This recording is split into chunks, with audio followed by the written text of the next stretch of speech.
Today's show is brought to you by Organifi, the best tasting green blend on the market. They're cold processed, guys, to retain all of the nutrients. And if you're looking to fill all the nutritional gaps and buffer out that new stress that your body has to deal with on a daily basis, check out Organifi.com. That's Organifi.com and use the promo code SUCCESS to save 20% on your order. And now to today's show. I wake up every single day. I am who I say I am. And I get what I get because I live in beast mode. Stop being gazelles. You're not average. You're not even good. You were born to be great.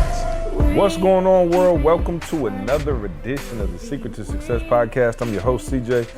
Joined as always by the Bayesian sensation, Mr. Carl Wesley Phillips. On the ones and the twos, what's happening? And Dr. Douglas Thomas, what's going on? My mic sounds nice. Check one. It feels good to have just the three amigos back on the podcast. That's right. A little more comfortable, just a tad. Yo, I don't know if we've ever had the type of reaction that we had to last week's podcast that we got. I'm talking about emails, phone calls, texts. Oh, my next door neighbor, everybody had something to say. Erica was on it. Erica was, that's the best ever. I'm like, Erica, we did 99 some episodes, and that was the best one ever. Hey, my mother sat and listened to the whole, I'm like, yo, it's 2 hours long. She just went in a corner, put the speaker, it was loud. I thought you was in the house, E. That's how loud it was, because I was in the office, and I'm like, yo, who E talking to? I walk outside, she got the podcast blazing. Wow. They out there cracking up. I'm like, what is this? I'm like, wow, yeah, no, people love that episode, man. Yeah, even though Carl got off easy and his wife was on injured reserve. You know what I'm saying?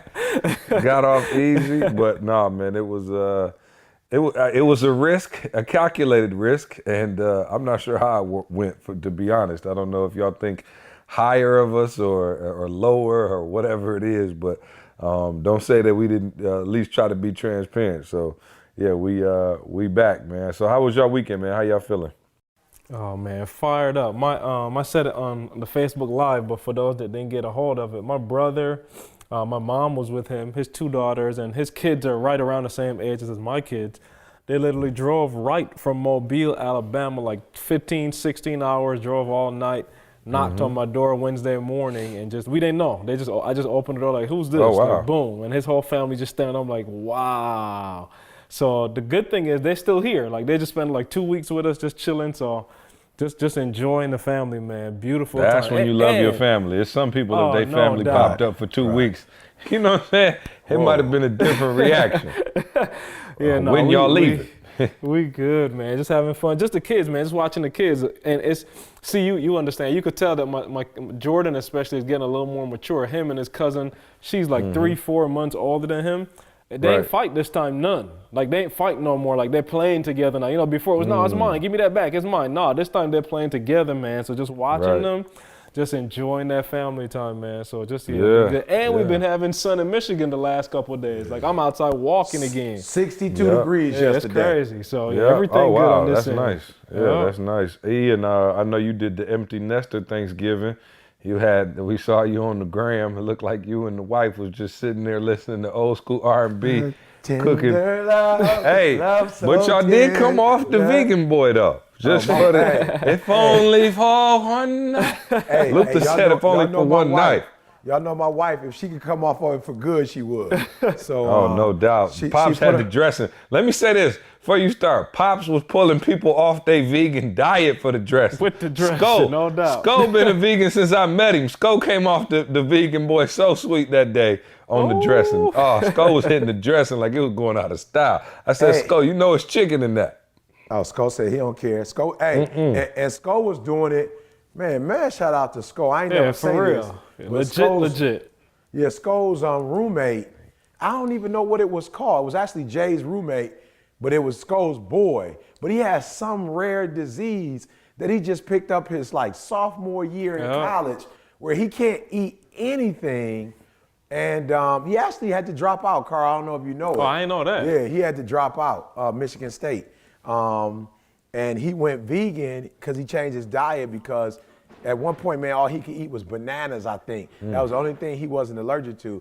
And Sko literally went on the vegan diet to support him, you know. And so I don't know where a little man is today. I'm not really sure where. He came off the vegan diet to support me. Yeah. Because we was getting it in together. Yeah, I don't know where he is, but where were we, Carl? We had an event at the school. Pops brought the dressing to the school. I'm like, I'm good. I'm not eating it. Told my wife, we're not eating it. We go ask him to see if he can do it with our chicken. My wife was like, please, this is Thanksgiving. We smashing. But yeah, we had Jamie brought over food. Who else? Crystal brought over food. We ain't really cook like that. Man, we smashed. But on Sunday, when my girl picked up them 2 pounds, she's like, I am not doing this again. I will not be doing this for Christmas. So we're going to wait till Christmas to see. Sounds good, Carl, to say it on the day of Thanksgiving. No doubt. We'll see on Christmas if she, because Pops make it again for Christmas. So we're going to see what she say. Man, no, we had a good time too, man. We had Joffrey and his wife. Y'all know Joff. Him and his wife and his family came through, man. That was great. Of course, Jalen and his girlfriend were here with us. So that was a blessing. Jay brought the pies through. He picked up some pies. Oh, he picked them up. Yeah, I thought he picked them up. He ain't make none Okay, but they was fire though. And then one of the kids from the Georgia Tech basketball team didn't have anywhere to eat, so he came through and ate with us. And so no, it was good, man. We had a really good time. Sko and his girl was here as well. So it was weird. Like Candace and I was like, whoa, like we like the elder citizens. You know what I'm saying? Like no question. I'm not used to being like, you know what I'm saying? I'm used to my mom and dad or somebody being around. So we like half catered, half made some stuff. So it was great though, man. We ate good, but I'm with D. Did you take the Drayson to Atlanta though? Oh, I definitely took the dress. You know it. Yeah, you ain't I got to didn't know ask how that. that worked though, because you had left so many days before. Yeah, you ain't I didn't know gotta if it was gonna ask. work out. Oh, come on, bro. I had that thing on the plane like a key of cocaine. You know what I'm saying? I had it wrapped tight. I was getting it in. But no, I came down, man. We hit the dressing off smooth. I guess here go my problem though. You never quite know when to cut it. It's like, okay, because Friday you wake up, you hitting dressing. Saturday you wake up, you hit a little bit. I'm like, yo, it's like never ending. So I'm with D. I looked at myself on Saturday morning and was like, yep, you gained a whole nother you over the last few days. You probably need to go ahead and slow down. I had to slow it down, bro. I had to slow it down. Bro, what is it about getting older though? I keep telling you, you gotta explain this to me. When I was young, bro, I promise you, the bounce back was easy. Oh, the bounce back was easy. I ate a piece of pie. I literally could see the pie stick to my side. I was like, yep, there it go right there. Yeah. I saw crust just right along my midsection. And I'm saying, and you got to be careful though, see, because when you look at those, older people who like Scrooges, and you look at them when you was younger, like, why they so, but see, I get it now. Mm-hmm. They don't want to go off of their hookup because they understand that when you come off of it, you can't necessarily just go back on it like that, So I found myself, again, it's my wife being happy or it's me holding on to my principles, which I don't know how that's going to work. So I just had to get up in the morning, man. I was downstairs. I mean, bro, I was like, there's no day off. You got to run more miles than you run in the last. And this was going to be my week off. I was like, we're going to do vegan. I'm going to take a week off from working out. Bro, I was downstairs walking, running. But I will say this, bro. Man, matter of fact, Lil Jordan, I don't know, you know Jordan from Oakland. Jordan, I think is Mappa. Jordan came down for He came down for church. Then he got baptized. I was blessed to baptize him. So he came to service. We spent the holidays together, if you will. He came Friday because I told him like, yo, Didi shared me so much during the year that I'm gonna chill out on actual Thanksgiving. So he came up on Friday, had a phenomenal time. But he was talking to him. He's like, yo, Didi look like she glowing.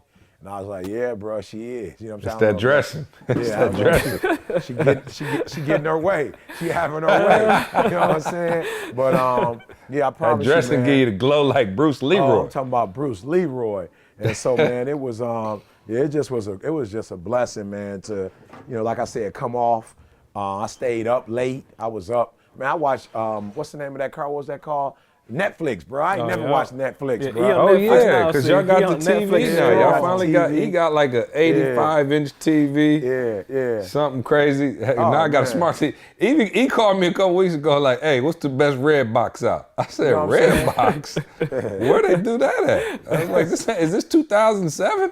Yeah, when he said I could watch it on my TV, I was like, I don't know how I'm gonna do that. What kind of cords do you need for that? You know, and he was like, you don't need no a cord. smart TV. Yeah, I'm like, oh, I don't got that. My TV ain't smart. I bought it 10 years ago. My TV remedial.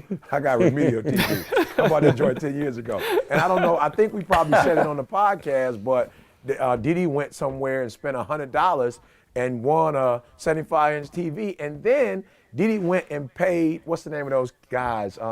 Geek Squad. She paid him over $600 to install it. They forgot that they were supposed to install it, didn't put it in the system, fixed it, and was like, yo, you know what? While we're fixing it, we just found out your TV that they gave you went down $600-something, so the installation is free. So I was up, man. Don't laugh. Wait, what happened?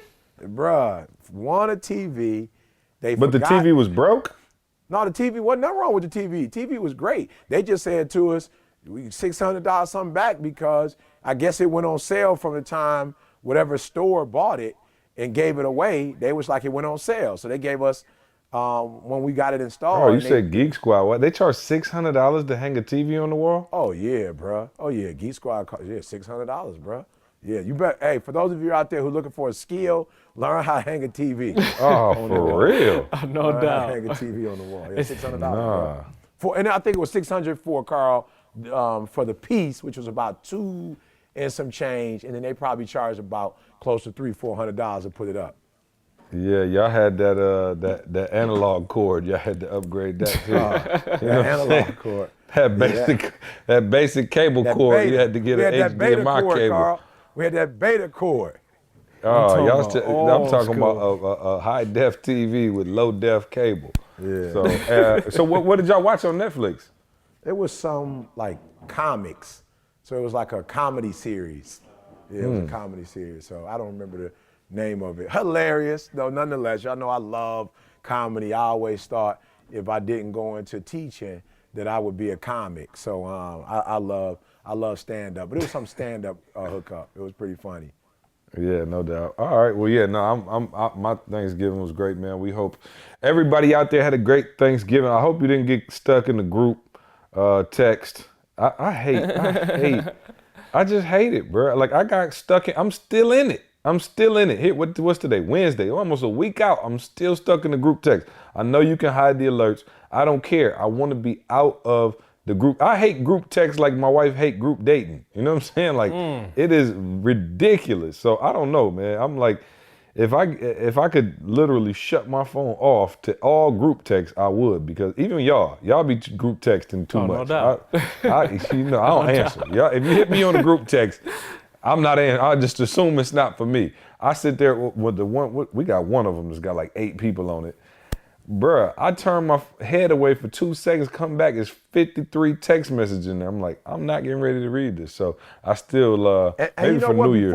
Before we did the assessment, that was weird to me. I was like, why are people having a problem with group text? Like, it just didn't make sense to me. It's like, it's not like they jumping out on you. You know what I'm saying? It's like, it's still your phone and you can decide what to whatever. But then we did the assessment and they showed flamingos are never alone. I was like, oh, that's why it don't bother me. I got it now. But I'm literally, legitimately, when they were talking about group text before and how much it bothers them, and group me on a computer that is just a whole bunch of messages coming. I just was like, yo, what? I'm not understanding, like, what? What's really going on? I can't stand it, bro. Yeah. But when you see the assessment, it's about 25 flamingos. Oh, you know, the gorilla is by itself.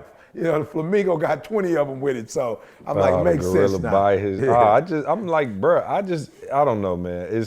I think it's a time thing. Like, I don't know how to go back and read through 40 texts, try to decipher if any of them was for you. I'm like, if you got something to say to me, text me directly and I will get back with you. So yeah, no, cool.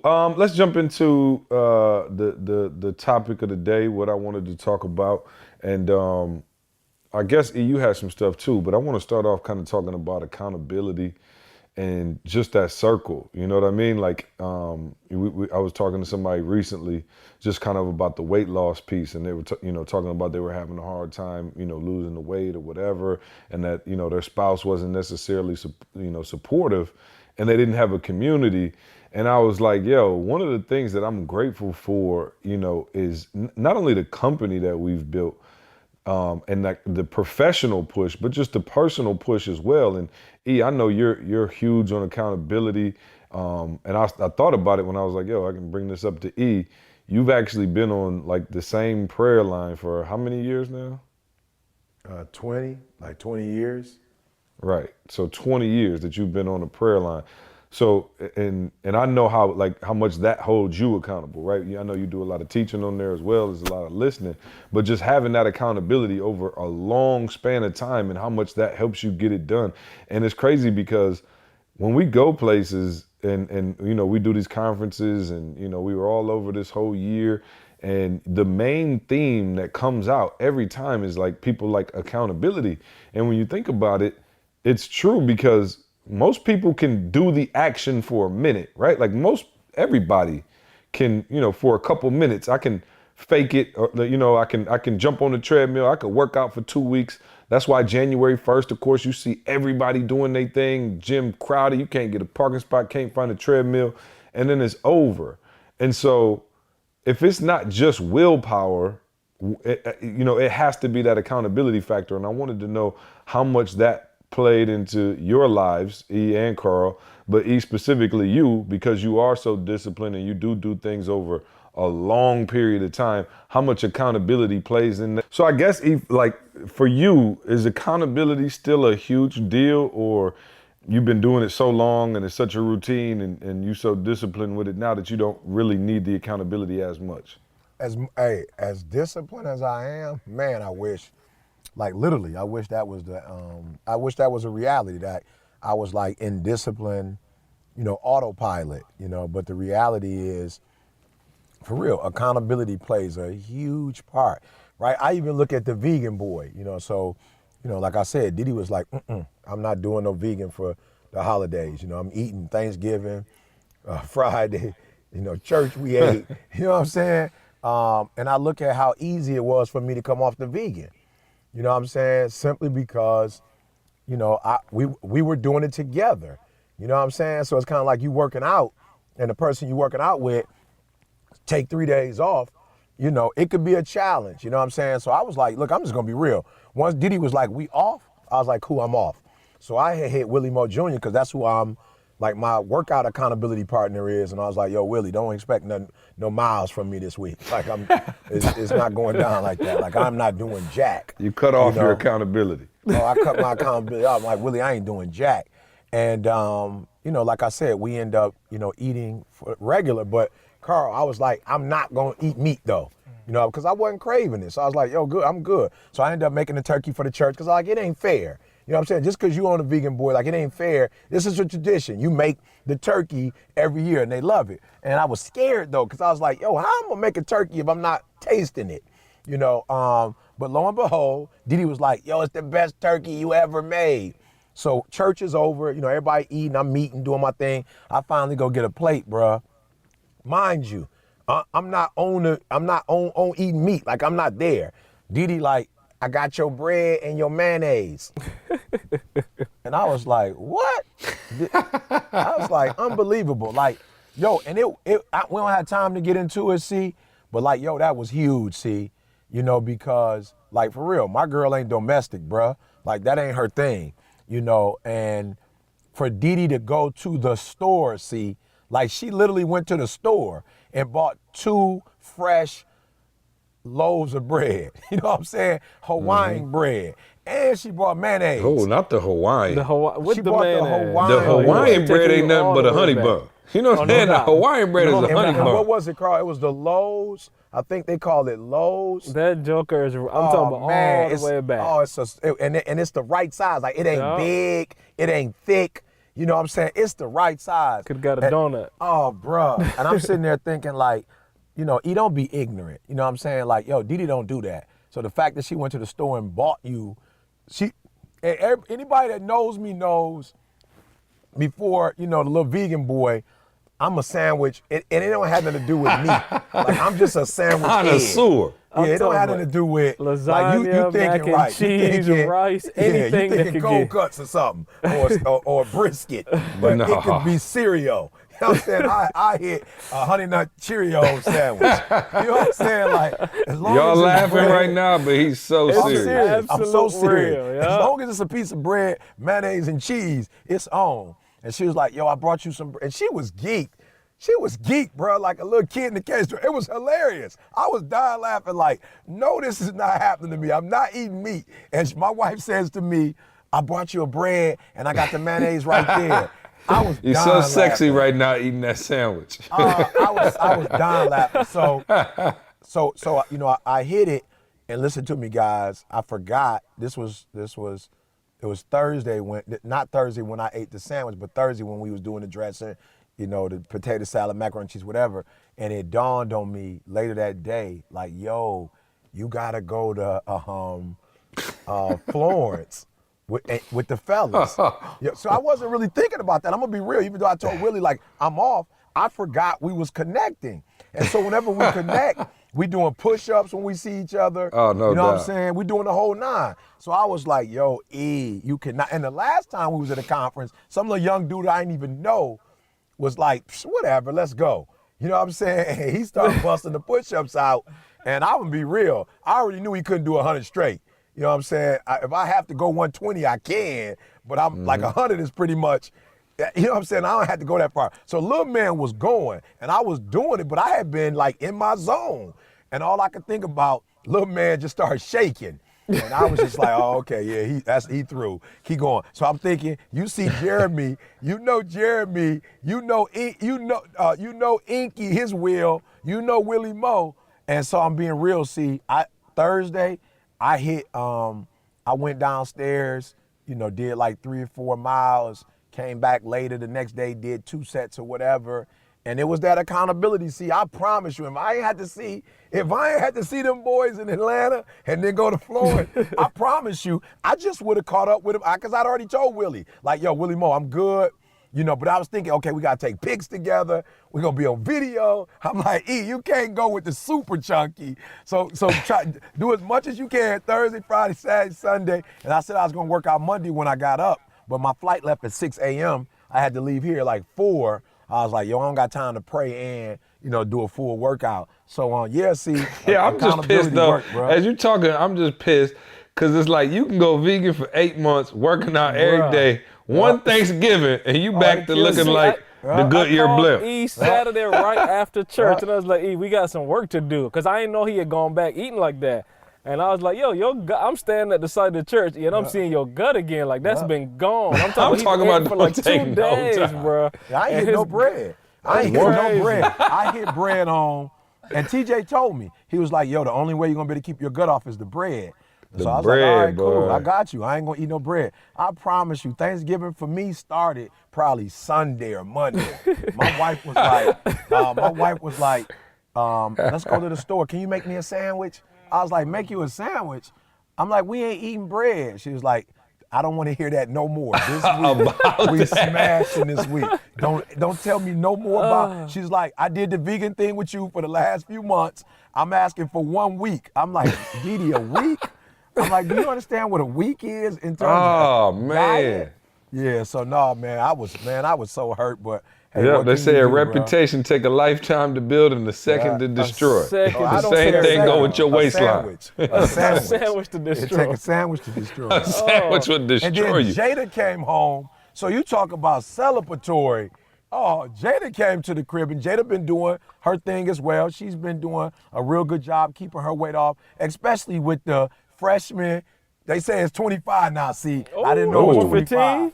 Yeah, it's 25 it used to be now. 15. Well, it used to be 15 because of the calves. I think with Brody, it's 25 with Brody. You know what I'm saying? And so Jada been faithful. Jada came to the crib, bro. They do their cookie thing. Her and her mom bake cookies. So they baked the cookies, bro. I was like, no, y'all not baking. Did the Blue Bunny come back out or no? No, they got some. They didn't go with they ate whatever little ice cream they had in there. They didn't buy no more ice cream, which was a blessing. But yeah, bro. I mean, they went. they went in. And I mean, for real, I could have rebuked them on any given week, but the celebratory thing was No doubt. strong. You know what I'm saying? No and like doubt. I said, the thing that Didi had on me was, oh, so I could do the vegan thing with you, but you can't celebrate with me. And I'm like, oh, Lord, this is unbelievable. Why are you doing it for her, though? I'm like, all right, got it. Yeah, I will say this, though. See, I was scared. Would I be able to, To come back. Come back. But Carl sent me a picture, and I promise you, Sunday, Didi had washed all the dishes and made a vegetable soup. And, she a female, so she get on the scale every day. I don't do it. She asked me how much you gain. I said, I don't know. I don't get on the scale if I'm not working out. I'm already knowing what's going on. You know what I'm saying? Like, to me, it don't even make sense. The last thing I need to do when I'm smashing is get on the scale and just kill my whole self-esteem. I only get on the scale if I'm working out, because even if I pick up weight, I feel good because I'm like, all right, you working out, so at least by the end of this week, you should be able to get back to normal. Didi get on that. And then I get on the scale once I feel like I lost a couple. That's it. Didi get on every day talking about, I gained a pound. I'm like, why did you get on there? You ain't even worked out in the last week. You know you picked up weight. You know what I'm saying? So I think we off, see. I came home yesterday. She made some little vegetables, something, and then some Brussels sprouts, some carrots, some spinach. So I think we off. She said we're not going to do it for Christmas, but I'm getting prepared. See, I'm going to lose an extra 10 pounds. It don't matter, dog. Right, it don't matter. Your body know how to bounce back to the chunky cheek. I promise you. I'm talking about the chunky cheek monkey. I'm like, Lord, I've been going hard for 9 months. I had one cheat meal, and I'm looking like a chipmunk. Unbelievable, bro. Unbelievable. Hey, so on the accountability piece, I'm having the opposite experience. So, of course, with the 100-day boy, I'm going strong with it. I'm going strong. I get the setback with Tamisha at first. Then I had the tooth boy that set me back another week. Then this week, bro, of all things, I got the little pull-up bar joint now. I go and I pull a muscle on my. I promise you, I'm doing it's 2 weeks now. See, I'm doing pull-ups every single day. I'm doing pull-ups, bro. This week I do some pull-ups, and 2 days ago I. Hey, Carl, you making a 100-day challenge look bad, bro. You gonna be worse off than when you started. It's killing me. My whole right side, bro. I was walking around with my arm like I'm gonna do the motion. He can see me, but I have my knuckles on my right hand to my left shoulder like I got a sling on. See, it was hurting so bad I could not move the whole right side of my body. I'm like, yo, what just happened to me? So now 2-3 more days off. I can't do nothing. Bro. You're gonna be the first one to digress on the 100-day challenge. Hey, but here's the piece that I say on the accountability though. Just seeing it in the BU group every single day, dude. It's like, yo, I'm off. And I don't feel comfortable. Like I feel like I'm missing out. Not being able to post and say, hey, I did a 3-minute plank today. Hey, I did this today. I feel literally off. So man, that accountability piece is so real. It's strong. Even though I can't, I still feel like and I guess, and I'm not just talking about working out. I'm just talking about in life, period, I guess, because like I said, man, I was talking to my mom, and my mom is, lifetime dieter, right? My mom just, since I was born, and my mom ain't big. Y'all seen my mom? She looked great for her age. Yeah. And, but she's always, constantly worried about her weight, and, she'll lose and gain and lose and gain and lose and gain.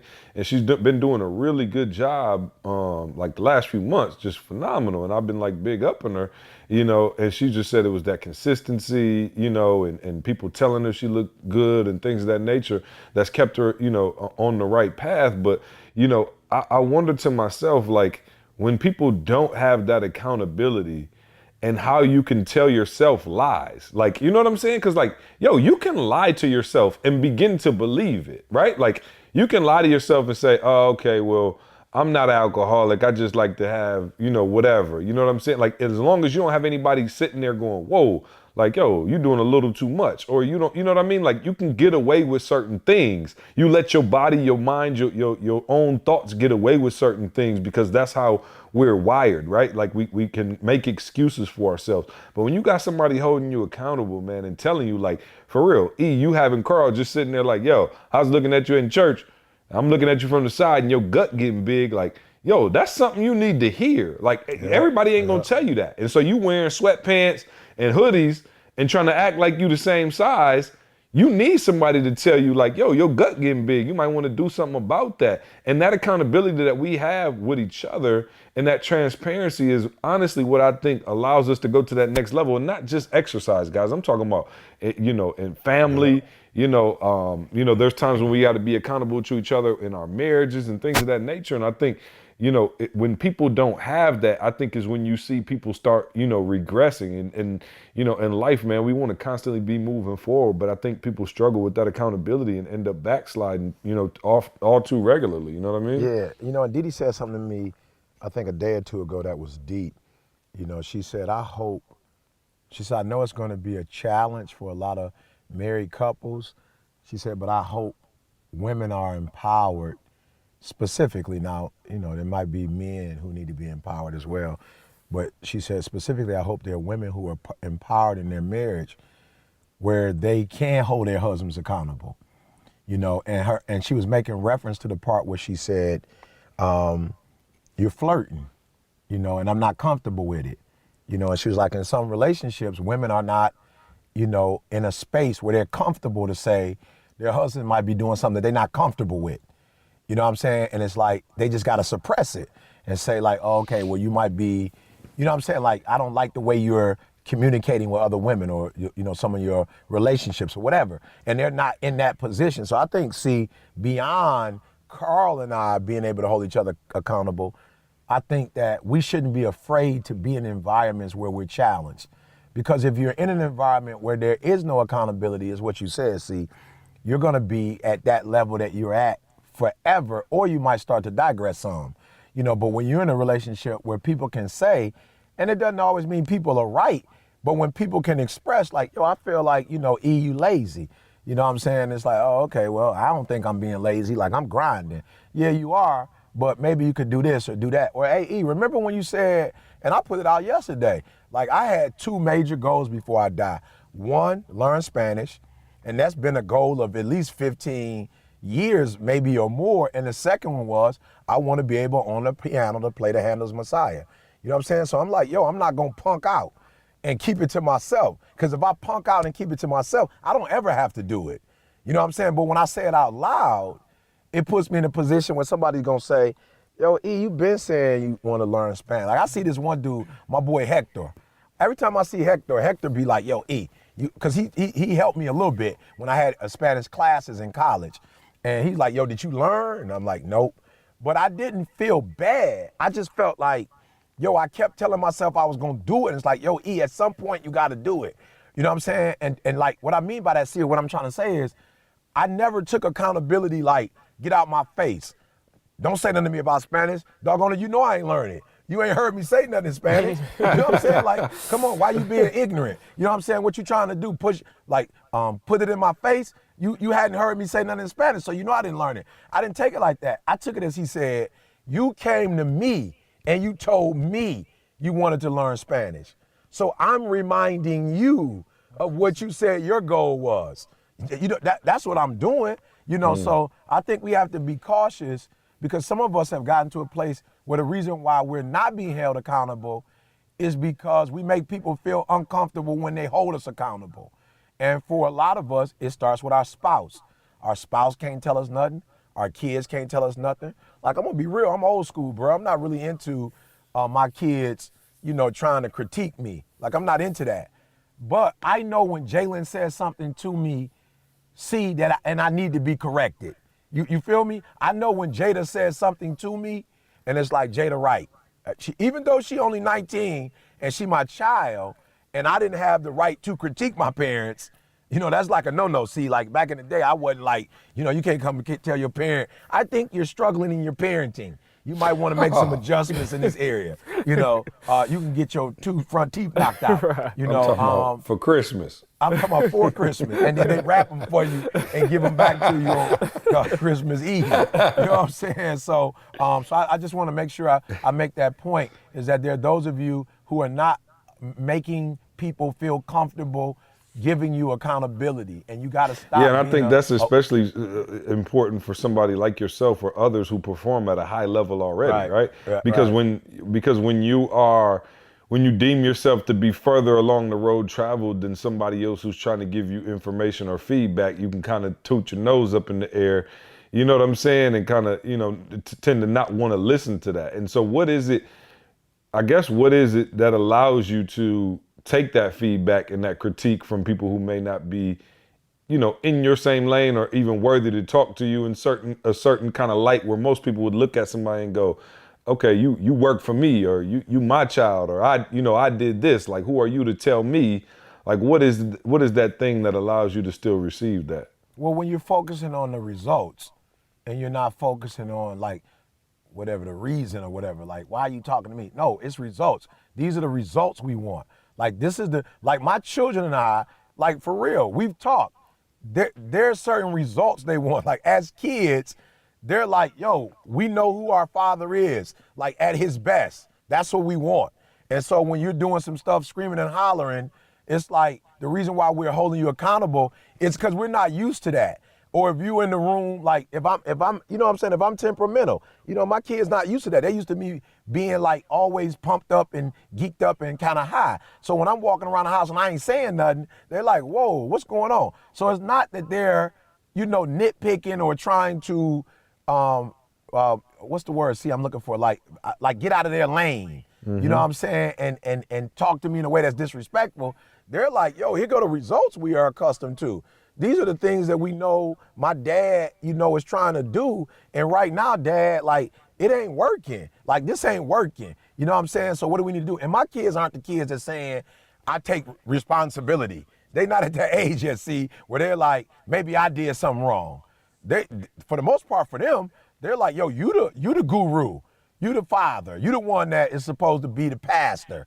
So we're looking to you to make the change. So I don't go, well, when you gonna change? I'm like, okay, Jada, you said that? Yeah, Jada, you right. I do need to put my phone down. You're right. Because sometimes Didi say it, and I'll just be like, yo, you just on that. You know what I'm saying? You just want me to always, like, not work and be with you. Like, I can't do QT all the time. But if Jada's like, yo, Dad, for real, it's the holidays. Like, get off of that. Like, we about to eat some cookies. Like, don't trip and act like you ain't never had cookies before. Like, we eating cookies right now. You know what I'm saying? Like, don't act like last year this time. You know what I'm saying? Like, maybe 10 years from now, if you don't eat cookies, we cool with it. But just a couple months ago, you was eating cookies. You know what I'm saying? So we don't want to do that. If you know what I'm saying. See, like, we don't want to do the vegan thing right now. We at home. We want to just enjoy ourselves. All right. So I'm like, got it. I understand completely what you're talking about. I think when you're looking for results and you're not looking for, like, why are you coming to me? Why are you talking to me? But these are the things that we're trying to, even you do it. See, you'll say, before I speak, like, yo, E, say this, say that. I could easily be like, yo, I've been doing this for 20-something years, and I do it at a high level. You know what I'm saying? But there's a vantage point that you guys have that I don't have. You know what I'm saying? Like, I can't see everything at all times. So I just think people who don't take criticism are people who they're not interested in growing. I don't know if they're not interested in growing. I honestly think it's like people get their feelings hurt. You know what I'm saying? Like, right. I think you might really want to grow, but I think you also get your feelings hurt when somebody, like, let me ask you this, like, it takes a special kind of person to, like, hit a lemon squeeze and, like, feel good about yourself. You know what I'm saying? Like, yo, listen, man, you got an anger problem. You talk out of turn. Yo, I just want to let you know that, sometimes your attitude sucks. Yo, it takes a special person to hear that and really be like, man, thank you. I needed that. Let me go back and process what you said. It just don't happen. I'm just saying, it doesn't happen. Like, most people are not into that. And so I guess, like, what's the key to being a good accountability partner? Like, for instance, I'm gonna just say it like this. Like, Carl say, E, I saw you in church. I saw you from the side. Your gut huge. Like, everybody's not gonna respond to that. You know what I'm saying? Like, that could mess some people up. Like, somebody might crumple under that kind of critique or that kind of accountability.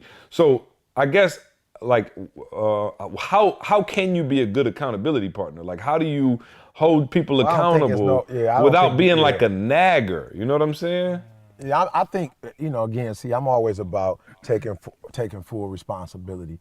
I don't know that I would ask I wouldn't ask my accountability partner to be that worried about how they give me information. You know what I'm saying? That's a bit much.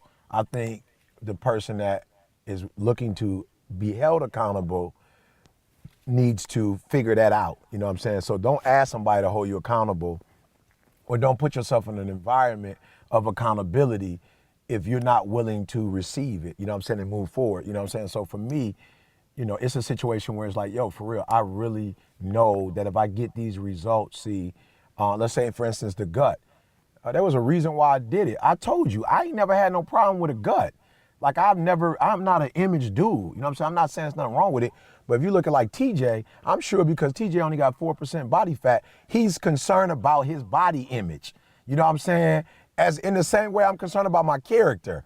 You don't see most dudes walking around like worrying about their character. I worry about my character. Like somebody worry about muscles, I worry about my character like that. Like I'm very conscious about how people see me, what people think about me, because I can't be your leader if you think I'm average or if you think I'm like everybody else. So I've never really been an image dude, and then my wife ain't on that. So Didi has never said nothing to me about my gut. Like she never been like, look at your gut.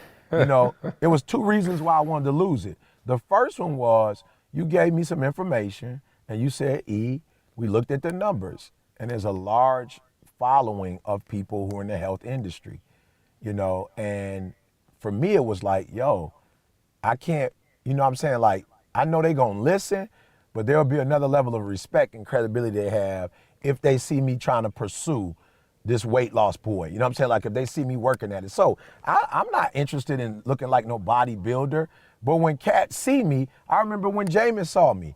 When Jameis saw me at Cam Newton's kickball event, Jameis was like, E, you got them pecs, E. I see you working on them shoulders. That's it. That's all I need. Like, I ain't trying to be no bodybuilder. And then the second reason, Didi had gotten to a point where, she needs her rest. And I started snoring, and she couldn't get any sleep at night. And I was like, yo, E, you got to lose this gut, because I'm sure you're not necessarily like, I was thinking of snoring. I'm thinking you got to be like obese. You know what I'm saying? And no, so it was like, you was in a little bread coma. Yeah, that's what it was. So I was like, the next move is one of them, what do you call them? What's that called? CPAP. CPAP. That was next. You know what I'm saying? Snoring and I got to put a machine on. She really can't rest. So I was like, yo, E, you need to take care of this. So now my thing was, and I'm gonna be real, I told Didi, I was like, boo, you do understand if we're gonna be eating like this, I'm gonna be snoring. You know what I'm saying? So I'm just saying, let's just be 100. I didn't play with it. Oh, the dressing definitely gonna have you snoring loud. I'm just saying. So I was proud. Like, how you feel? You know what I'm saying? Let's be real. I'm gonna snore because we're gonna be eating, and if I'm gonna be eating like this, I'm gonna be eating late. Because I want to be real. When you're a vegan, you're not trying to eat Brussels sprouts. Like I can't explain it. But when you're on a vegan, boy, you never crave 11 o'clock at night to eat Brussels sprouts and pecans. I can't explain it. But when you eat any kind of way, bruh, the snack pack at 11 is real. Like deep. Little late night trips to the Frigidaire. Yeah. And then we're going to be watching Netflix. We're going to be up. I'm going to want a snack. And she said it. She was like, look, I'm going to be real with you. I'm gonna be up so late and so tired that I ain't even gonna hear you snoring. But she was like, but on that Sunday when we wrap it up, I'm gonna need you to go ahead and whatever. So yeah, I just think when you know what your results are, and I know what happens when you get results. I know what happens when the health community sees me make a commitment to do something that they value, because they value health. So I know what happened. You said when I start posting vegan, like, I ain't even on that, bruh. I promise you I ain't on that. Like, I'm not on I will never eat this or that again. I'm not on that. But you saw when I started making that commitment to doing it, I started hitting these plant-based restaurants in different cities. You saw plant-based folk was like, oh, eat with us. So it's real. When you get results, you get results. So I don't really get caught up on feelings, because at the end of feelings, you don't always get more money, or you don't always get more influence, or you don't always get more impact, but when you deal with results, bruh, it is what it is. So yeah, I need accountability partners. And how do I you need know? my wife to be one of my accountability partners. That's Yeah, what I no. really need to see. Yeah, for sure. And I think, our wives are probably our biggest accountability partners in terms of, Hardcore. parenting and, the things that, truly matter.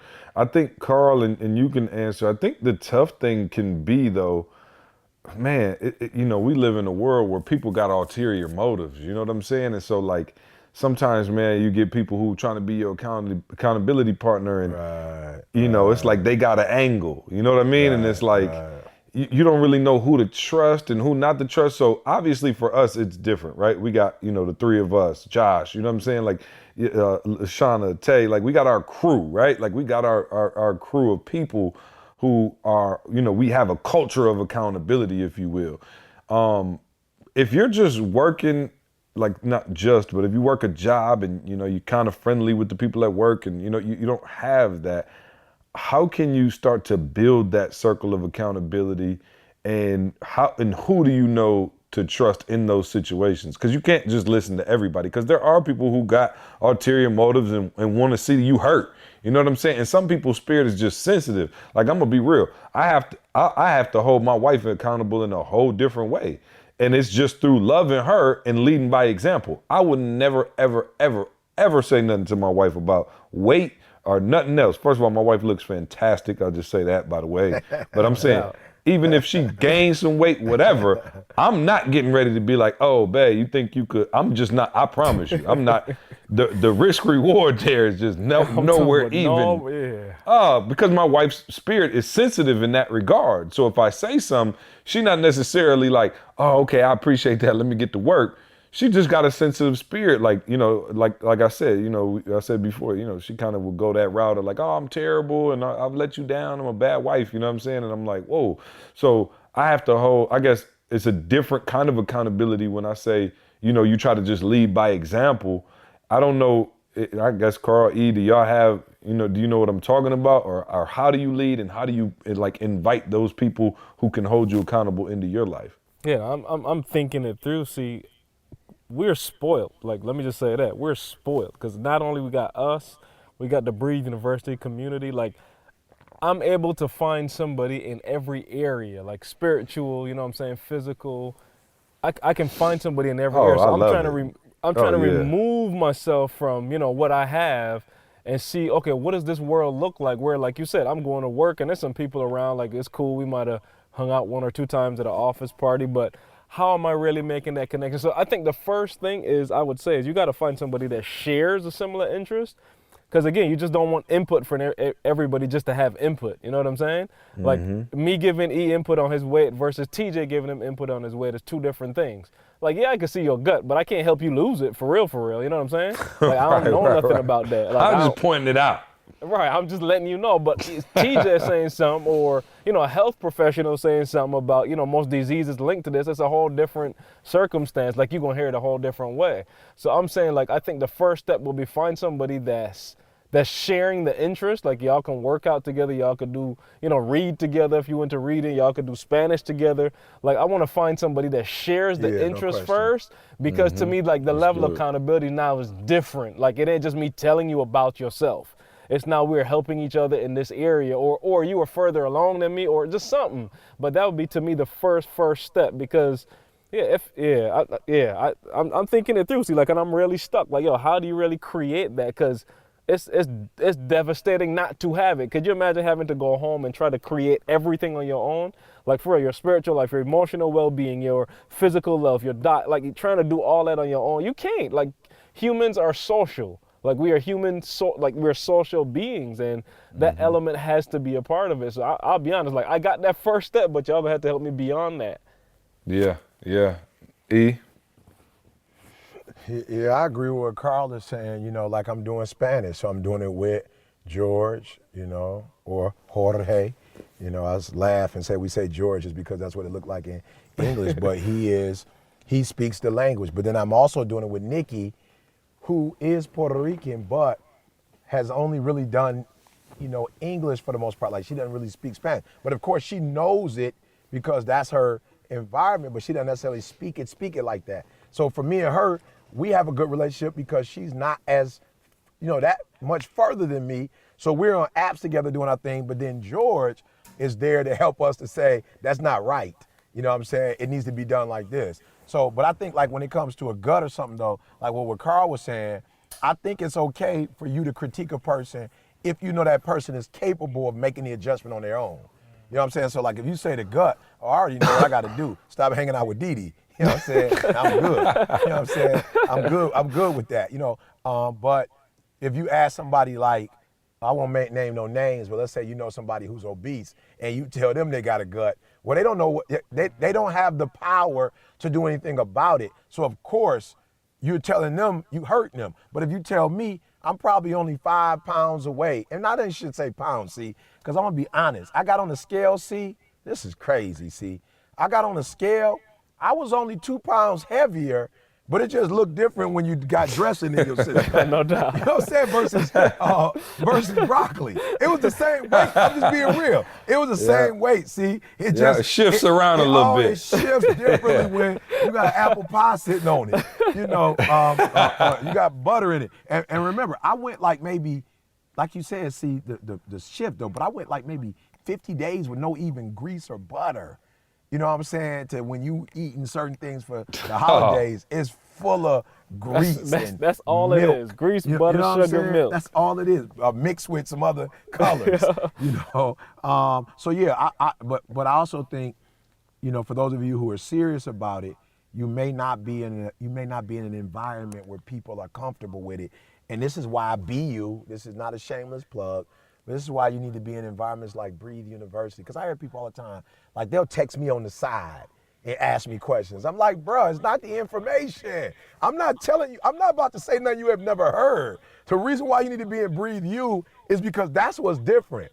A group of people who are holding each other accountable and challenging each other. And I'm gonna be 100 with y'all. Nikki is not the one to go into a accountability thing with. She is not the one to be played with. Yeah. She is not the one to be played with. It's going down, bro. And I'm telling y'all, I remember doing Spanish at like 8 o'clock at night. You know what I'm saying, Carl? And I was doing it, but I was doing it, Carl, because it was a part of the 100-day challenge. Like she got me looking at what's the difference between I, present tense, I, you know what I'm saying, past tense, I'm, you're, are. Like I'm looking at stuff before, like I wasn't looking at it and looking at patterns and picking up the language a lot quicker than I ever was when I was doing it by myself. You know what I'm saying? Like, yo, for real, I wasn't even like paying attention. Like I was looking at something the other day. It was hasta luego and hasta la vista, and there was another one. And I looked at what they were asking me, and it was like singular, female, adjective, if you will. And I was like, yo, I never even paid attention to that. But I'm like, yo, it has to be hasta la vista because it ends with an A. Or you know what I'm saying? It can't be this other one because it ends in an O. You know what I'm saying? Or whatever. Like, I never paid attention to that kind of stuff before, Carl. But when you got a Nikki not just asking you if you did it. You know what I'm saying? She's just not asking you, did you complete the assignment? She's like, let me hear something. You know, show me something. So I'm telling y'all, we're not giving you information even on this podcast that you never heard. Maybe in a way you've never heard it before, or in a way that's plainer. It's a little simplified. It's not as complex as some other stuff, but it is the community. When you heard my wife, bro, if you heard my wife, like for real, Didi does not do podcasts for a reason. Didi does not speak publicly for a reason. Didi does not do stuff for a reason, because Didi's like, the average human being cannot handle my gorillaness. They cannot handle the way I come at you. But on the flip end, see, the reason why I'm able to do what I do, see, is because I have a Nick Saban as my coach. You understand what I'm saying? See, I don't remember who Mike Tyson's coach was, but I got a Phil Jackson in my living room. Customato. So he was on a whole nother level, you know, so I do agree with CJ. You do have to be cautious. You know, if you're going to be in an accountability group, you got to make sure you're ready for it. But even though it will be, I can't say every time my wife says something, I'm like, I love that. I was going to say, right. I can't say that. I love it every time she says something. But what I can say, she said it to we were on Quest a marriage prayer line on, a marriage line on Sunday, and she said, "Listen to me. I am not easy to live with. I'm not stupid. I'm not dumb. You know what I'm saying? Like, I like to do things at a very high level. You know what I'm saying? So everybody can't handle, what I say." So she said, some of y'all might want to get off the phone right now, because for the last 40 minutes, it's just been, my husband is great. My husband doesn't do nothing wrong. She's like, I'm about to get on the mic now. Oh, I need to be on that prayer line where we're getting praise. It was 40 minutes. Didi was like, this is cute, but it was 40 minutes of praise. She's like, it's over now, it's enough. Get me on the mic, Quest, and she was explaining to them, she said, listen to me, the way I clean, my husband could never clean the way I clean. I understand that. And so what I have to do is celebrate when he puts an attempt forward, and the fact that he even trying, because it's not easy dealing with me. Once I say I'm gonna do something, the level in which I do it. So I'm just saying, like, make a commitment that when your feelings get hurt, you're not gonna back out. When your feelings get hurt, or when you get embarrassed, which I'm gonna be honest with y'all, the main reason I didn't want to learn a second language is because I already know it's gonna be a year at least. Like, learning the language it's not something you about to do in 2 weeks. I'm not gonna be as sweet in Spanish as I am speaking. And I'm not accustomed to doing things and not doing it at a high level. So for me, there was a part where I just had to say, like, yo, it's gonna be embarrassing. Like, you're going to say stuff and it's gonna be embarrassing. And once I made up in my mind, that was the hardest part of, like, yo, this is gonna be an embarrassment. Like, you're not gonna sound right. You are gonna start a conversation, and after you get past level 1, you're not gonna know what they're talking about. But you will not learn it if you're worried about how it feels. You'll never be fluent in it. But if you take the hits and deal with whatever you have to deal with, eventually you'll get there. And like I said, once I made that commitment, let me tell you something. I don't care what I sound like. I don't care what. I know once I got over that fear and that fear of accountability, because, there ain't no accountability when you're doing it by yourself, see? You know what I'm saying? I love it. When you're doing it by yourself, you can miss 4 days in a row and convince yourself you're still on track. I'm talking about, see, I love it. I love it. Because the days I did an extra 5 minutes. Listen to what I'm saying, though. Yeah. Like I hope people understand what I'm saying. Like, yo, when you're doing it by yourself, you can make up lies in your head and they make sense. Like, I've told myself before, like some lies that just made sense. Like, I didn't work out for 3 days in a row, so I told myself I could eat more because I didn't work out anyway. Like, that's a lie. Like, where did you get that from? Like, it's just a bald-faced lie. You know what I'm saying? It's just a bald-faced lie, but you can rationalize, like, yo, I wasn't feeling good. My knee was hurt today, so I ain't go to the gym.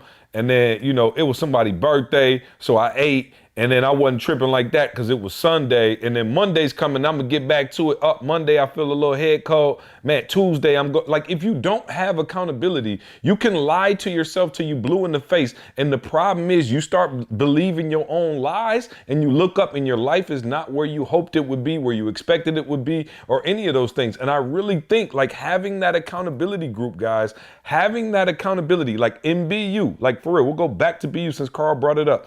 In BU, if you say you about to write a book, if you don't write the book, you might as well drop out of BU because they gonna murder you. Like, give us a chapter. Let us see an article. Give us what's the second chapter called? Like, there is an accountability that's there that's out of this world. So when people posting pictures of the scale, when people posting pictures of them with their husband or their wife out on a date, like doing what they said they're going to do, it holds you accountable because naturally in our own minds, we want to let ourselves off the hook. I think that's the way you can describe it best. Is like, I want to let CJ off the hook. Like, I want to be like, yo, today, you, my friend, you've done a great job for 2 weeks. Go on and smash out. Go on and, like, let me tell you something.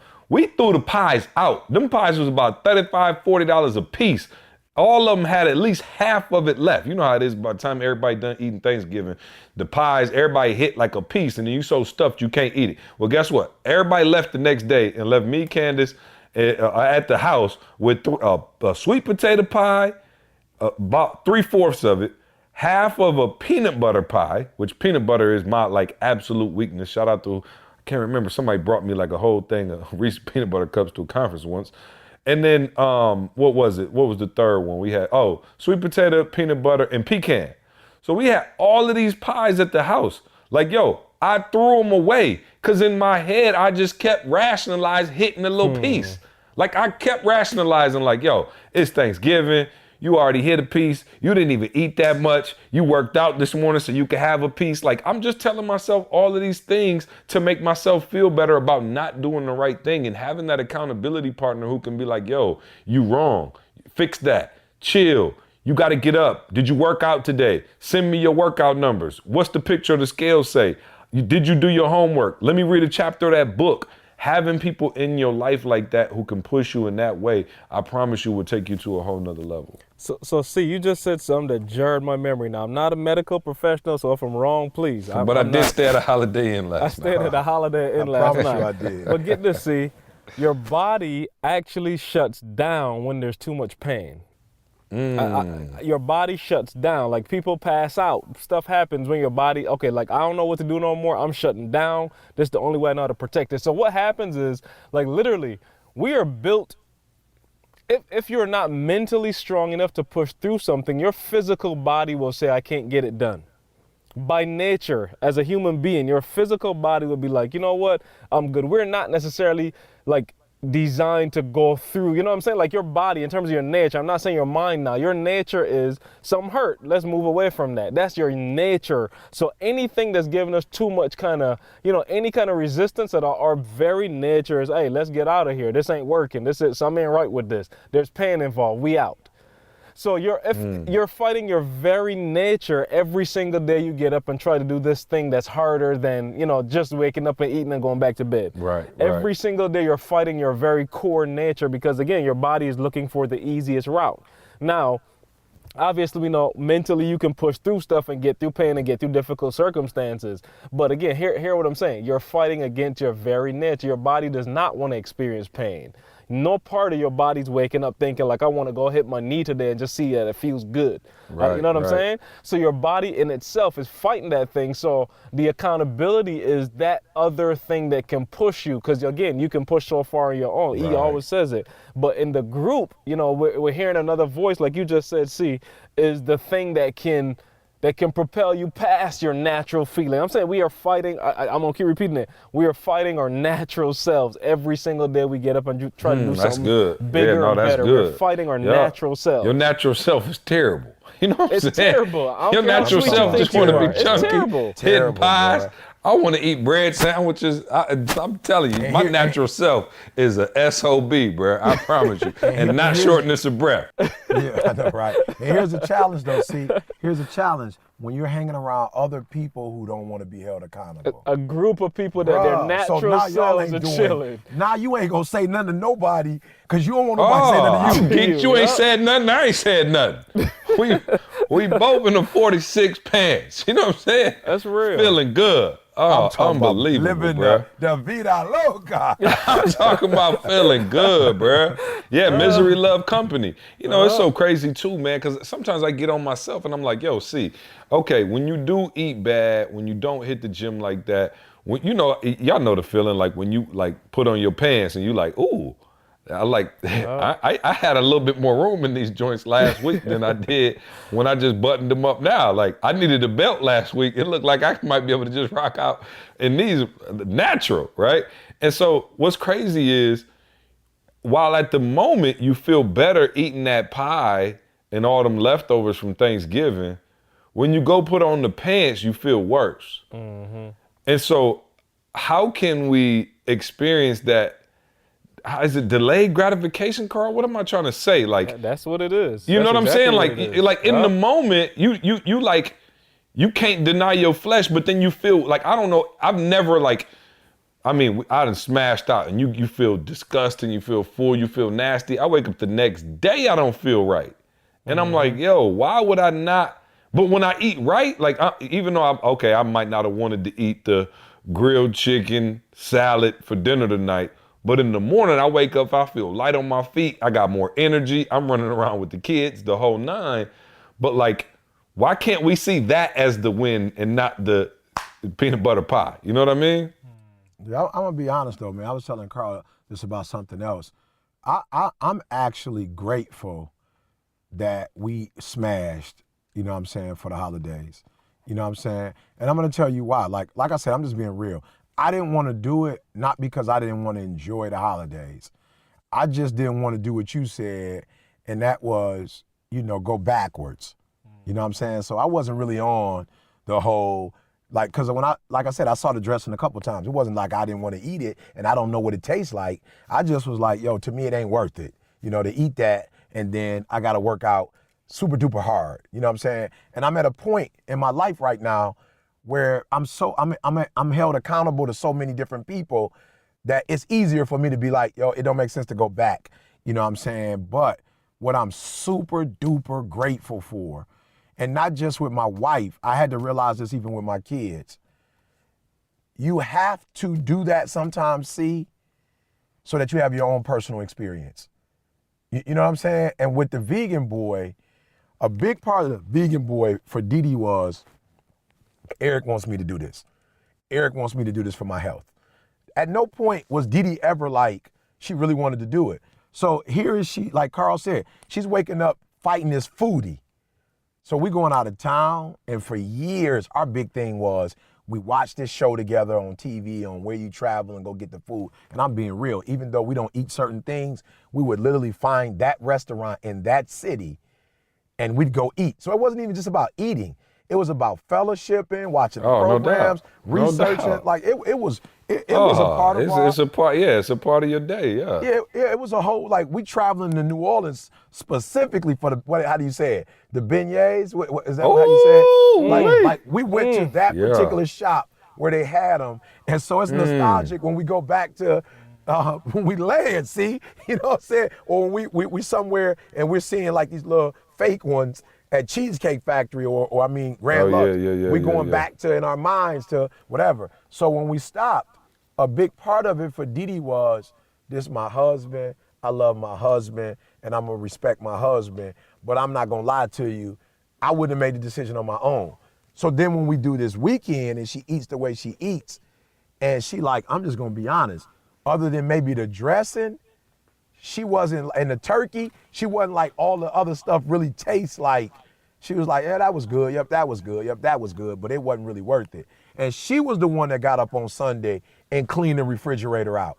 She was the one that ran to the store, and Carl sent me something like, I guess y'all going back to and he showed like a rabbit eating lettuce. And I took him a video of Didi literally cutting up spinach and carrots and Brussels sprouts. So it wasn't E.T. saying, yo, let's do this vegan boy. It was Didi saying, yo, that stuff felt icky, sticky, and then she's doing a 7-day detox.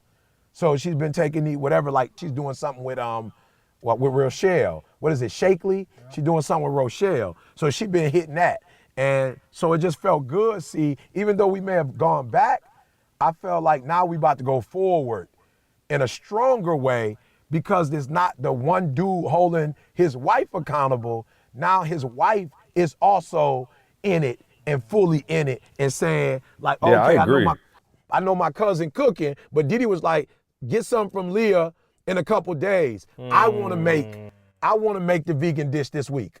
And I'm like, oh, okay, you making the vegan dish? She's like, yeah, I want to do it. You know what I'm saying? So yeah, see, sometimes it may look like a setback, but I think if you're really serious about it, sometimes you have to taste something and say, you know what?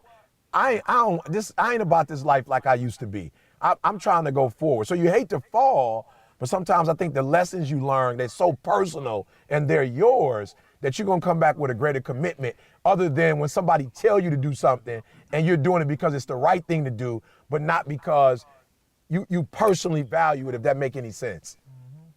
We fall down. Hey, we get up. Hey. For a vegan, it's just a chicken eater. You know what I'm saying? That fell down. And got back up on Thanksgiving.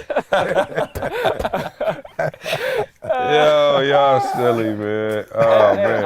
I'll say one thing, though, see, real quick, for those that are, you know what I'm saying, you're not locked into it yet. You've been doing it for months now. So you got a measure of, it's locked in somewhat in your mind and your body. For those of you that's starting, man, you got to celebrate. I'm talking about the little wins. Like I'm talking about it's Thanksgiving all over again. Like just because you did, 20 push-ups. like blow it out, because again, you back to what I said, you're fighting the natural man. So you got to make this thing way bigger. You got to have some attached to it that, yo, when I did this, like I'm about to celebrate. And I ain't saying celebrate, eat. I'm just saying celebrate, like, yo, this is a great experience. Let me feel good that I got this thing done. So like reward yourself for the little parts that you get done and just build on it, because again, you're fighting something that's tough, man. And with the accountability, even with that, like we should help each other by celebrating, like, yo, E, for real, you just did 6 months of being a vegan. Like, yo, that's deep. Like some way to acknowledge that and celebrate that, to encourage that same behavior. Don't just let it happen. Like make sure you're intentional about rewarding and celebrating, whatever little things you do, man, until you make this thing like a full-fledged habit. Yep, because shout out to the people who just don't never cheat.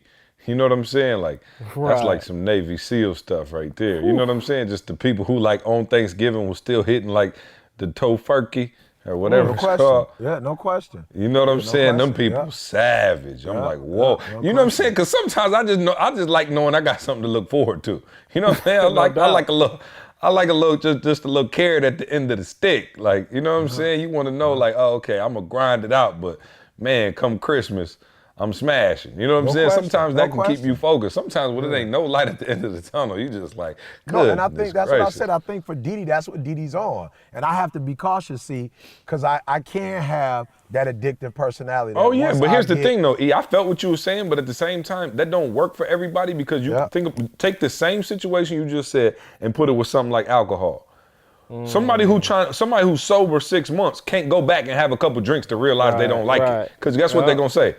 Low key, I do love it, and that's why I was drinking before, and we back on. Party over here. You know what I'm saying? Instantly you done got crunk again.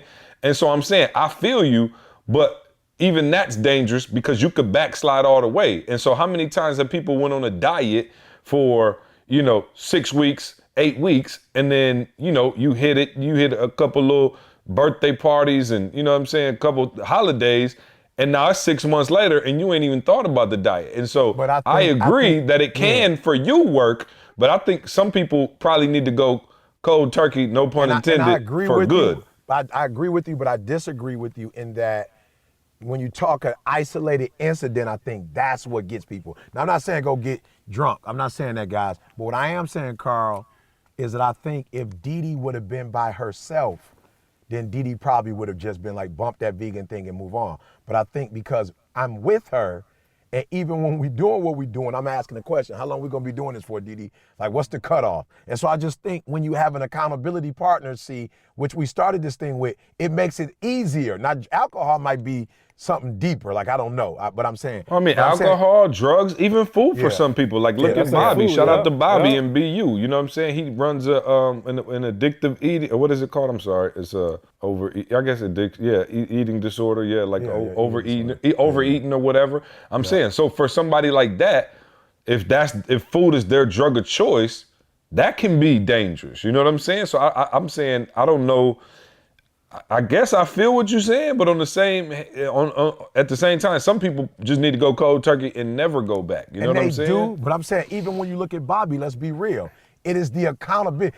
I'm not trying to disrespect Bobby because he probably listens to the call, but he always been on that car talking about that overeating stuff, and he ain't never stopped. He just was a guru and messing up and was telling you about messing up, why he was messing up. But when he got with Jers, and Jers got in his spirit and could figure out what was making him tick and not tick, that accountability is what made, it wasn't his knowledge of it or his behavior even that made him change.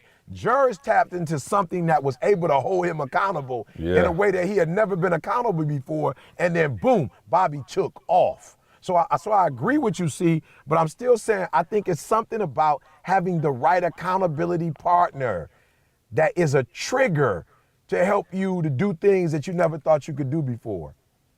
Yeah. And if you want to do things you never thought you could do before, try Organifi. All right? Yeah, that way. Float on the track like a Segway.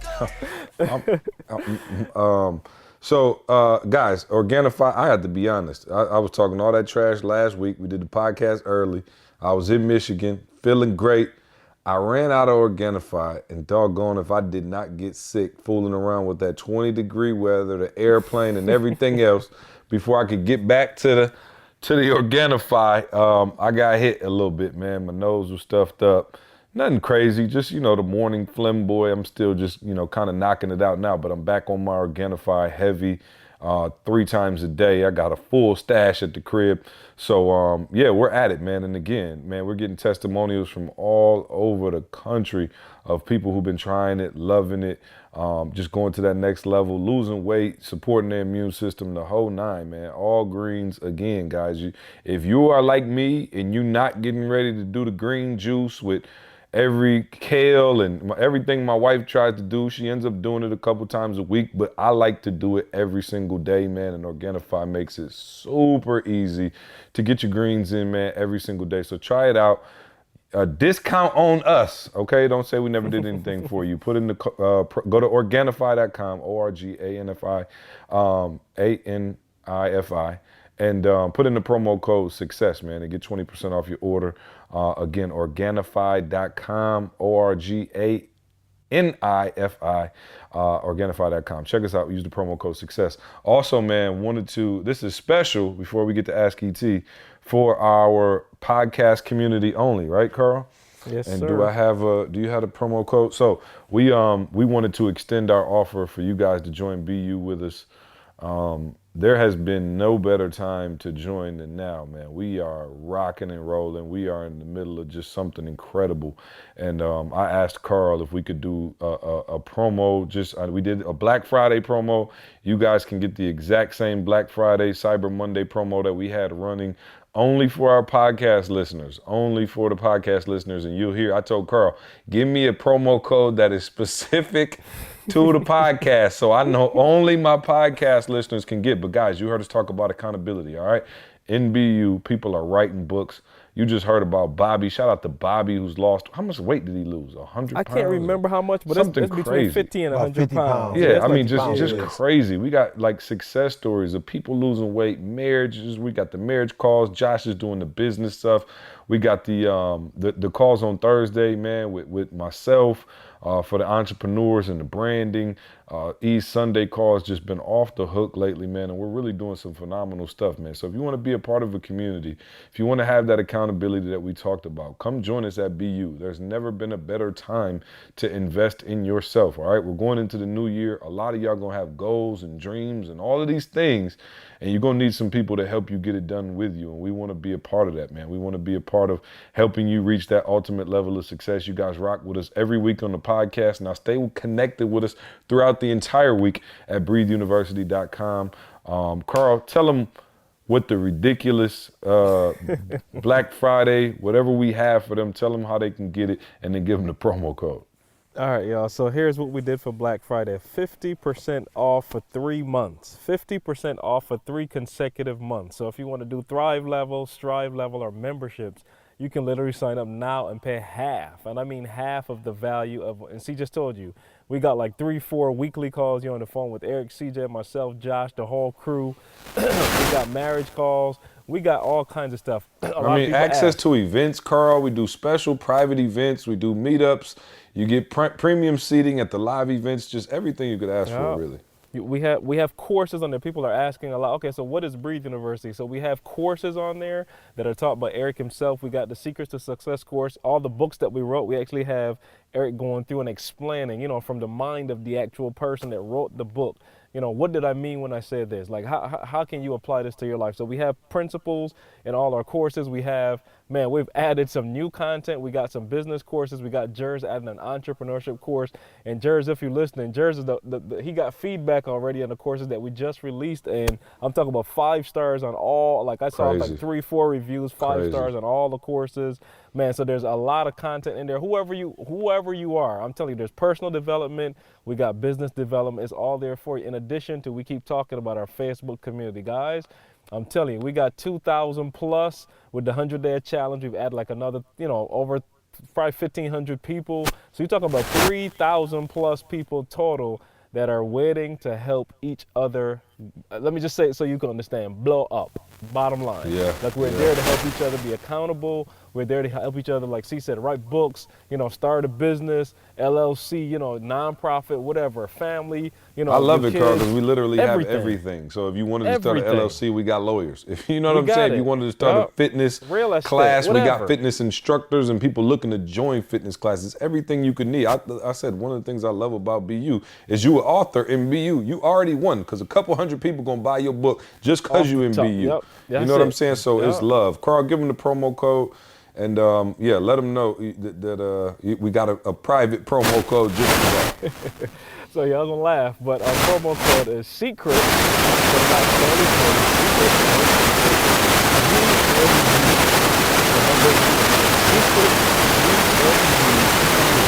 that code allows you to get 50% on the first 3 months of your subscription. That's how I know you're a real listener. You know what secret GMG3. I don't know what the 3 means though. What is Well, I just put 3 for the 3 months. That's all. Okay. That's all. Okay, got you. So, okay, got you. That makes sense. All right, secret GMG3, guys. So come join us. Check it out. It's month to month. You're not locked into a contract, right? You go other places.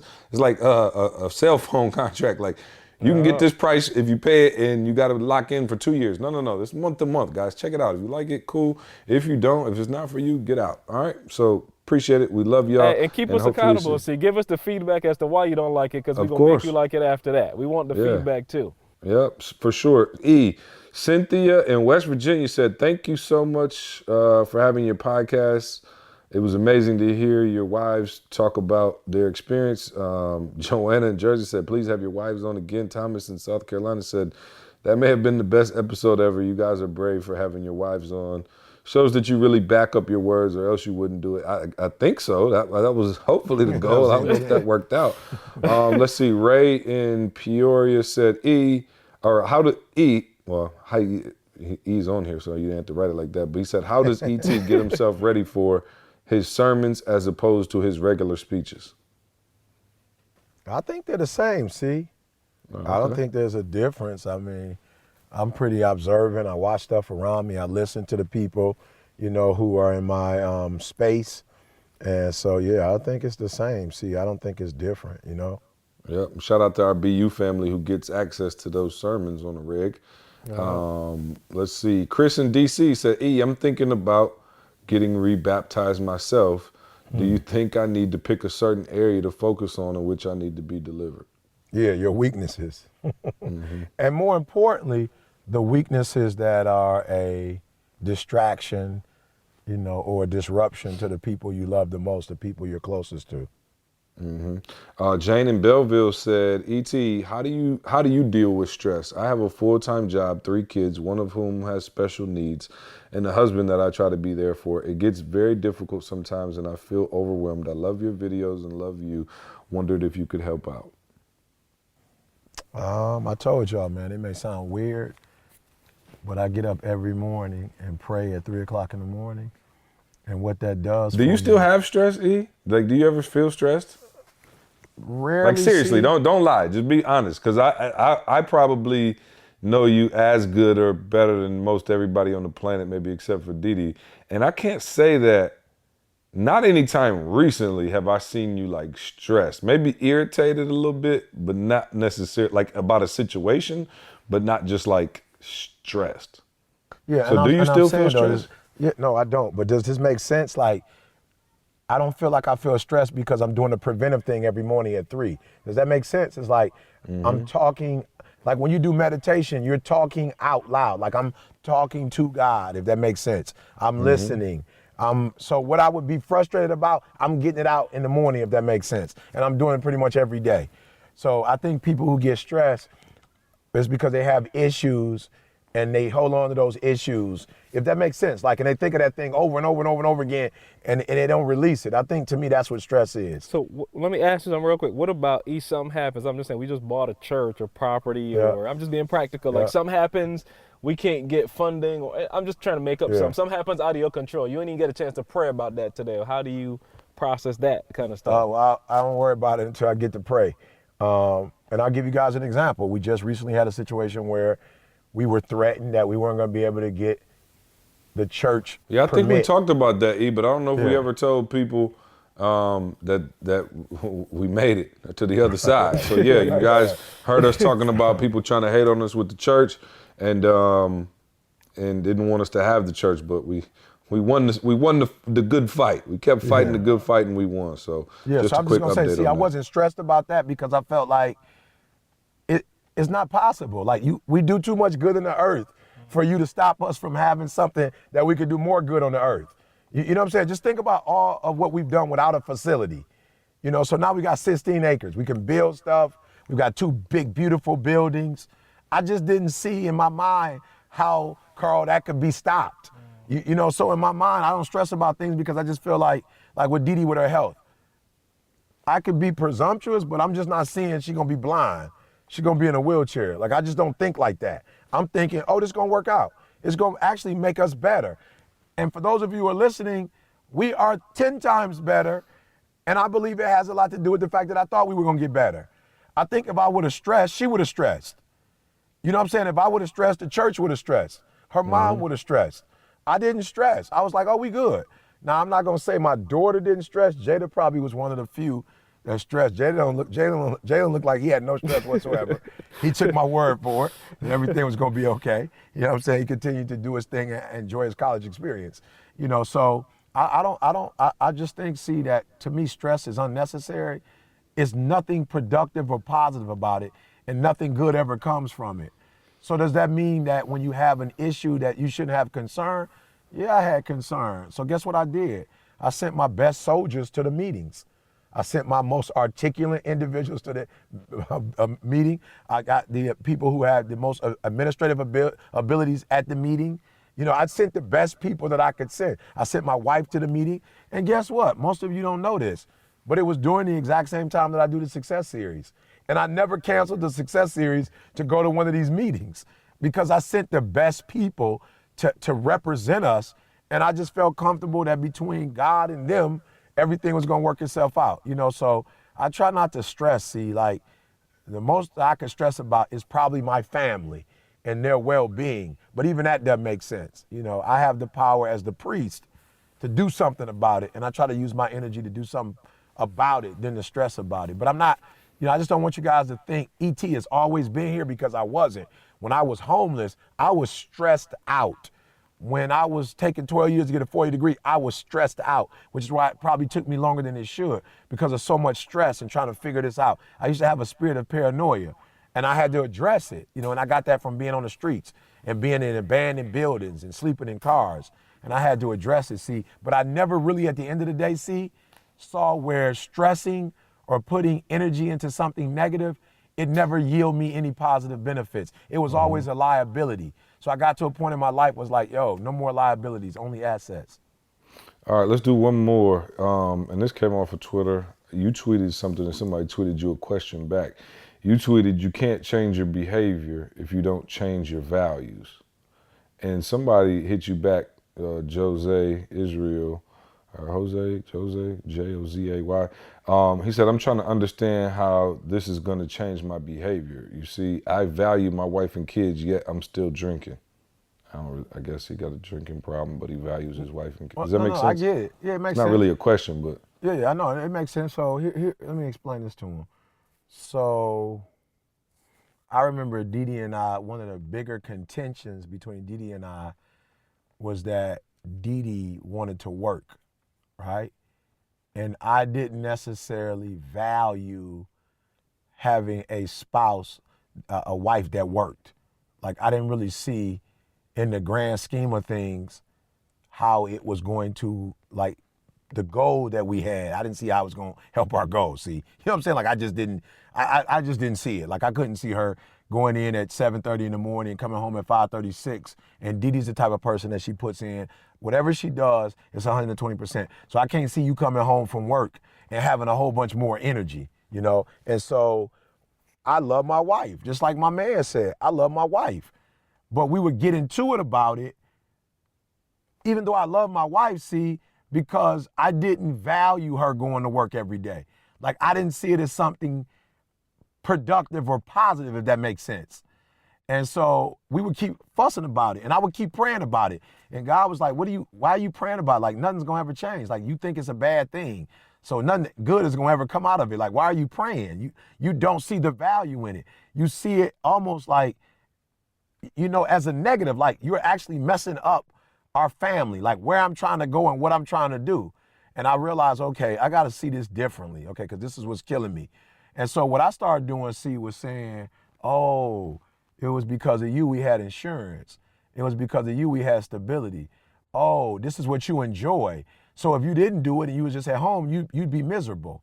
And so I had to see it different, And then when I saw it differently, our conversations were different, if that makes sense. I wasn't like, she'd get up and go to work in the morning. I'd be like, oh, like I wouldn't say it, but I was saying it without saying it. Oh, you going to work again. You know what I'm saying? Oh, I call you, you ain't answering the phone because you at work. I guess your job is more important than your marriage. So I was saying it without saying it. My body language was saying it. My little smart comments was saying it.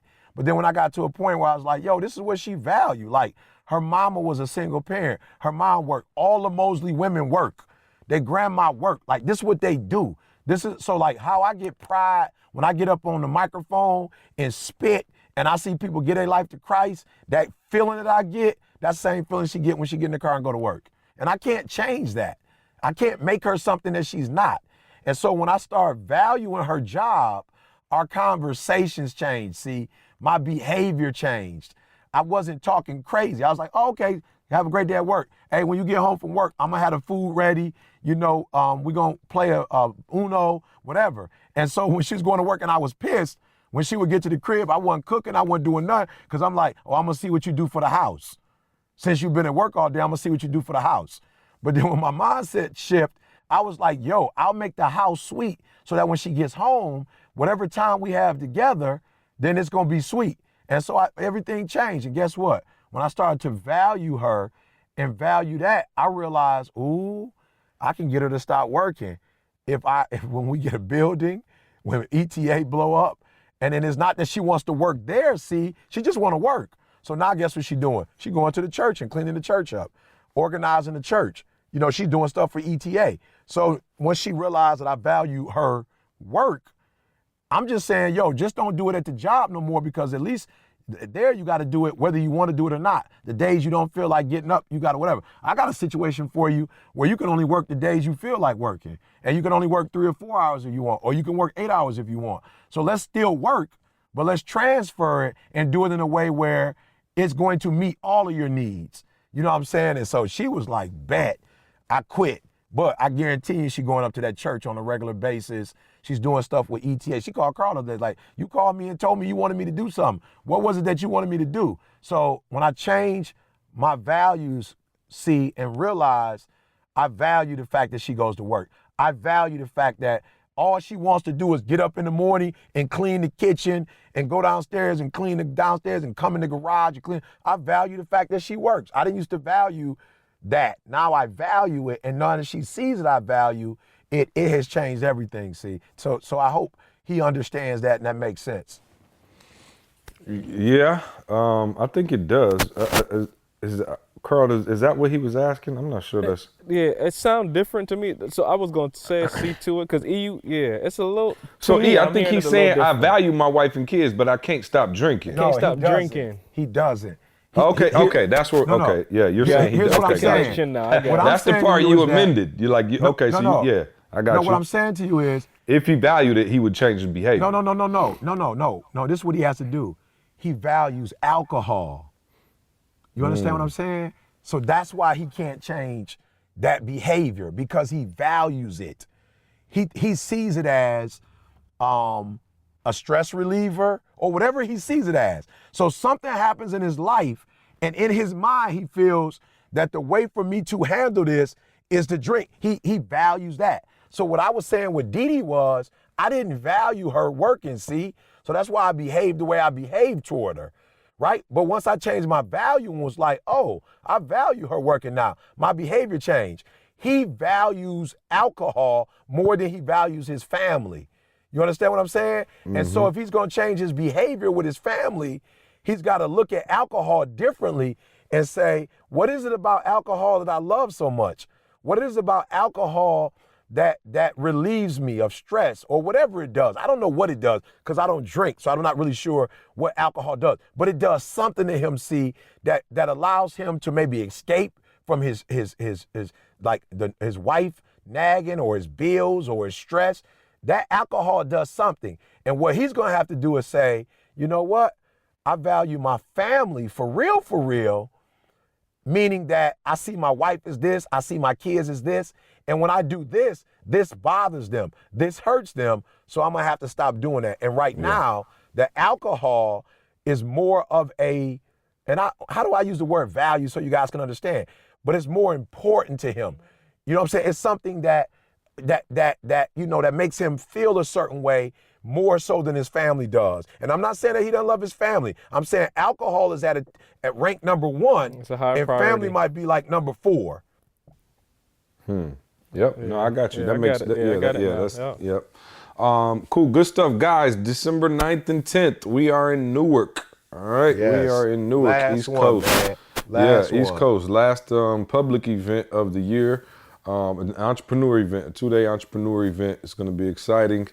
Myself, E, Josh, the crew, man, we will be in the building presenting along with my man Gerard Adams. We are super pumped about that, man. It's going to be an insane event. G's an outstanding entrepreneur, man. He's done some incredible things with his companies and his businesses and just an influencer and the whole nine, man. Looking forward to that. December 9th and 10th. You can go to etinspires.com, get your tickets for that. We'll see you out on the East Coast December 9th and 10th, and I think that's it, Carl, right? Hey, real quick, see, I don't even know if you knew this one, but as we speak, Marshall and his wife Selena are out doing the baby walk now. The contractions have started. Yep. So we could be we nearing that. So just shout out to Marshall. Another BU baby. Yep, another BU baby. One. Yep, no doubt. Shout out to Marshall, man. Love you guys. Be safe. We're praying for a happy, healthy young child. I'm sure it's gonna be that, man. And excited to meet the little one. So yeah, absolutely. Good call, Carl. Anything else, E? Carl, you got anything? No, sir. That's it. All right. Well, let me get out of here. We're doing this podcast, guys, in the actual daylight. Like real daylight time. Yeah. Yeah, I'm like, I don't even know how to act. I gotta go pick up my kids. Like, I feel like I'm in the Matrix. Like, my whole day's off. Like, it's always, every week, guys, it's always like pulling teeth to get everybody sitting down, not busy. So that's why we usually end up doing it at like 4 o'clock in the morning. But for whatever reason today, we had some things canceled. Carl got free. E got free. I was trapped in the basement. I was stuck in the closet. And we got a chance to do it, so it's like 4 o'clock in the afternoon, which is weird. But E, hit us with that nugget of the day, baby. Man, rarely do scattered efforts achieve detailed results, man. Again, rarely do scattered efforts achieve detailed results. Arrows are best shot one at a time. So choose your arrows and targets wisely, guys. All right, last one, guys. I never give you 2, but I'm feeling 2 today. Just because the shoe fits doesn't mean you have to wear it. All right, just because the shoe fits doesn't mean you have to wear it. It's not too late to make a change. So I'm talking to somebody right now, and yes, the shoe does fit. Absolutely it fits, but you don't have to wear it because you've been wearing that shoe all your life. You can make up in your mind, you know what? I want to go in a different direction. I want to be a new person. And I hate to be cliche-ish, but look, we're a couple days out of 2018. So it's just a perfect time if you want to go into a new year, a new you. And for real, I'm not being cliche-ish, but if you look at my pictures last year, versus now, I went into 2017 saying, look, E, gotta make some adjustments. I made those adjustments, didn't necessarily make them in January, February, but by the end of the year, you saw the results of those adjustments. As it relates to a second language, I came out of 2016 one way, I'm in 2017 another way, and I look to be fluent in 2018. Just because the shoe fits, there's some things that you haven't been able to accomplish, you haven't been able to do. All right, that's cool. I got rebaptized this year. Just because you have certain issues, anger issue, whatever, you don't have to take it into the new year. So while you get new clothes and new cars and new stuff, you might as well upgrade yourself, man. It's your boy E.T. Hey, appreciate that nugget of the day. Y'all go join us on breatheuniversity.com. Go leave us a review on iTunes. We love you. See you next week. Baby, baby. I want you to focus on here right now. Don't you worry about when you get home. You concentrate on this opportunity. You don't worry about tomorrow. You concentrate on this opportunity